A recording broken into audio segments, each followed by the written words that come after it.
नवरात्रि का समय आ गया है। दुर्गा सप्तशती, ये है दुर्गा सप्तशती बाई आचार्य प्रधान के द्वारा दुर्गा सप्तशती की व्याख्या की गई। और पहला चैप्टर पढ़ के जज ना करें, क्योंकि हाँ ये वेदांत की बहुत ज़्यादा वकालत करते हैं। तो दुर्गा सप्तशती वैसा संस्कृत में ऐसा नहीं लिखा हुआ है, पर इसका एक अच्छा विस्तार लिखा हुआ है। दुर्गा सप्तशती जैसे कि नाम से स्पष्ट है, सप्तशती मतलब लगभग 700 श्लोक होंगे, 700 श्लोक। और इसमें 13 अध्याय हैं, जिनमें में शुरू के कुछ अध्याय हैं जिसमें उन्होंने शुंभ निशुंभ के संहार के बारे में बताया हुआ है। फिर बाद में जो मध्य अध्याय है वो महिषासुर के बारे में है। फिर अंत वाला है मधुकैटभ। आई थिंक मैं थोड़ा आगे पीछे बोल रहा हूँ, तो मुझे थोड़ा चेक कर लेना चाहिए। हाँ, तो पहला है वो मधुकैटभ के बारे में है, तो ये पहले अध्याय में ही है। और अध्याय 2 से 4 जो है वो महिषासुर का संहार, और फिर 5 से 13 शुंभ निशुंभ का संहार।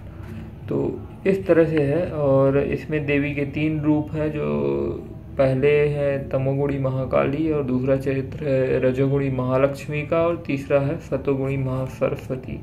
तो महिषासुर मर्दिनी को ही हम दुर्गा के नाम से जानते हैं, जो कि दूसरा चरित्र है। और कहा भी जाता है कि दुर्गा सप्तशती के आप अगर तीनों पार्ट्स नहीं पढ़ पा रहे हैं तो दूसरा जो पार्ट है, मतलब जहाँ महिषासुर का संहार होता है, तो उसे आप पढ़ लें तो आपको उसका फल मिल जाएगा। सिर्फ दूसरे चरित्र का पाठ करें तो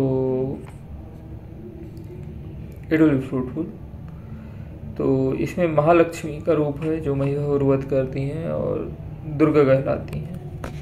और फिर ये कहानी है, और कहानी कैसे शुरू होती है, सब चीज़ें तो पढ़ने में आएंगी। और कहानी कहाँ से ये आया आखिर, जो मार्कंडेय ऋषि हैं, तो मार्कंडेय पुराण है, तो मार्कंडेय पुराण का ही एक हिस्सा है दुर्गा सप्तशती। दुर्गा सप्तशती जो शाक्त मतलब शाक्त पंथ या संप्रदाय, आप पंथ कह लीजिए, तो शाक्त मार्ग को जो मानते हैं उनके लिए Durga Saptashati is equivalent to Bhagavad Gita. I hope this information will help.